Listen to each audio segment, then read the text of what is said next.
Olá, vamos dar uma olhada de perto no fundo BTG Pactual Corporate Office, o famoso BRCR11. A gente vai mergulhar no relatório mensal mais recente dele, que é um dos maiores fundos de lajes corporativas aqui do Brasil, para entender direitinho os resultados e o que dá para esperar daqui para frente.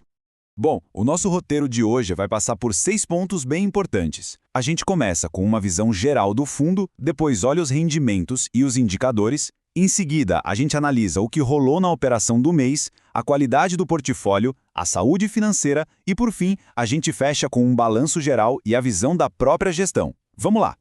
Então, para começar, vamos entender qual a estratégia principal do fundo, o coração do negócio. O BRCR11, conhecido aí no mercado como BC Fund, tem uma gestão que a gente chama de ativa. O que isso quer dizer na prática? Significa que a equipe não se limita a comprar os imóveis e esperar o aluguel cair. Não. Eles trabalham para valorizar esses ativos e também para reciclar o portfólio de forma bem estratégica. Ou seja, trocam imóveis que já estão mais maduros por novas oportunidades, sempre buscando maximizar o retorno no longo prazo. Agora sim, vamos para a parte que todo mundo quer saber: os números, os retornos para quem investe no fundo. E a primeira pergunta que todo cotista se faz é: afinal, quanto o fundo pagou de dividendos esse mês? O fundo manteve a estabilidade que a gente já vinha vendo nos últimos meses, distribuindo 41 centavos por cota.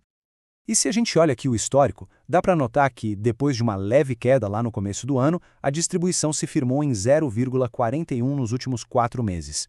Essa consistência é um sinal bem importante, né? Traz uma certa previsibilidade para o investidor. Antes de a gente ver o DI do fundo, vale só lembrar rapidinho o que ele significa. Basicamente, é como se fosse o retorno do aluguel que o cotista recebe e ele é calculado com base no preço que a cota está valendo no mercado naquele momento. E aqui está o ponto que mais chama a atenção. O fundo está sendo negociado com um desconto de quase 50% sobre o valor patrimonial dele. Pensa só, enquanto a cota vale R$ 43 no mercado, o valor contábil, o valor real dos ativos, é de 85.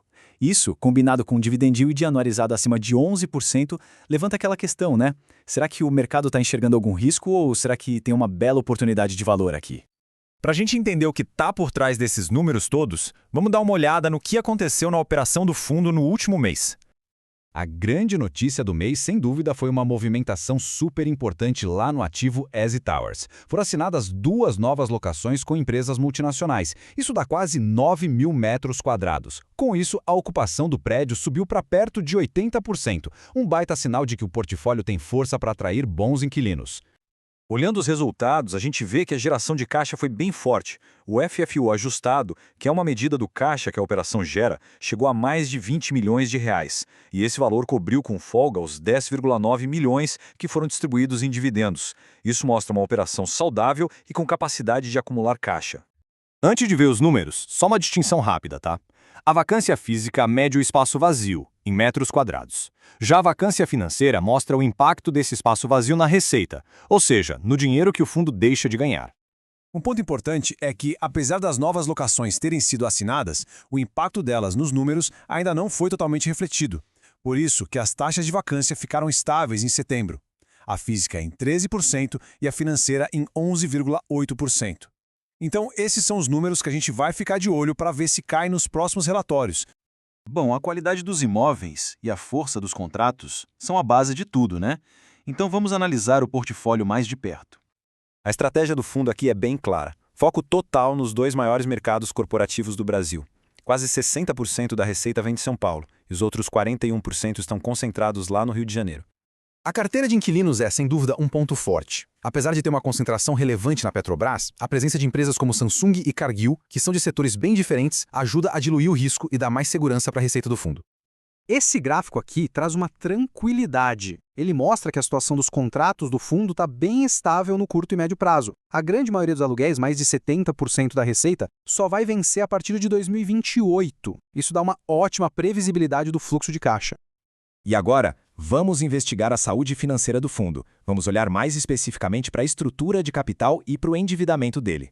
Sim, o fundo usa alavancagem, mas os indicadores mostram um nível de dívida que parece bem administrável em relação aos ativos e ao patrimônio. Essa dívida foi usada principalmente para comprar imóveis estratégicos, e essa relação de dívidas sobre patrimônio de 14,7% é considerada bem saudável para o setor.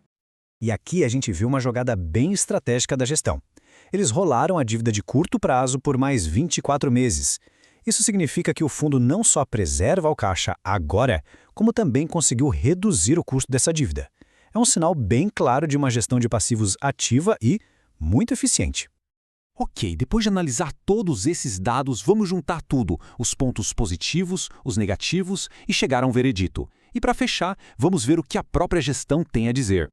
Fazer um balanço, de um lado a gente tem vitórias operacionais bem importantes, como as novas locações, e fundamentos sólidos, como a qualidade do portfólio e a boa gestão da dívida. Do outro lado, pesam os desafios do mercado, que se refletem na vacância que ainda existe e naquele grande desconto da cota. Para a gente encerrar, a visão do gestor é otimista, mas com o pé no chão. Ele reconhece que o mês foi positivo, mas também sabe que o cenário geral é desafiador. A mensagem que fica é que, apesar dos desafios, a gestão ativa do fundo está focada em transformar esses problemas em oportunidades, deixando no ar a reflexão de como essa estratégia vai se traduzir em valor lá na frente.